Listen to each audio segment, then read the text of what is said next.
গত রাতে কয়েক ঘন্টার ব্যবধানে মাঠে নেমেছিল রিয়াল মাদ্রিদ ও বার্সেলোনা। রিয়াল মাদ্রিদ কাঙ্ক্ষিত জয় পেলেও বার্সেলোনা পায়নি, যার ফলে পয়েন্ট টেবিলে ব্যবধান কমল রিয়ালের। বিস্তারিত দেখুন পুরো ভিডিওতে।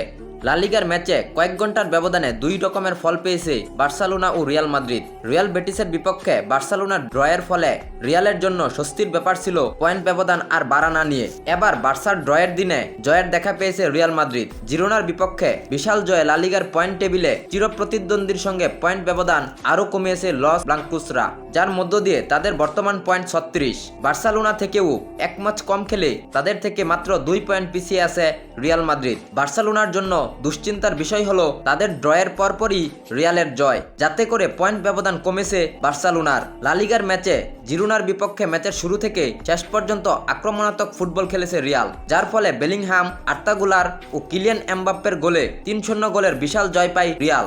আর এই জয়ের মধ্য দিয়েই নিজেদের পয়েন্ট আরও বাড়িয়ে নিল রিয়াল মাদ্রিদ।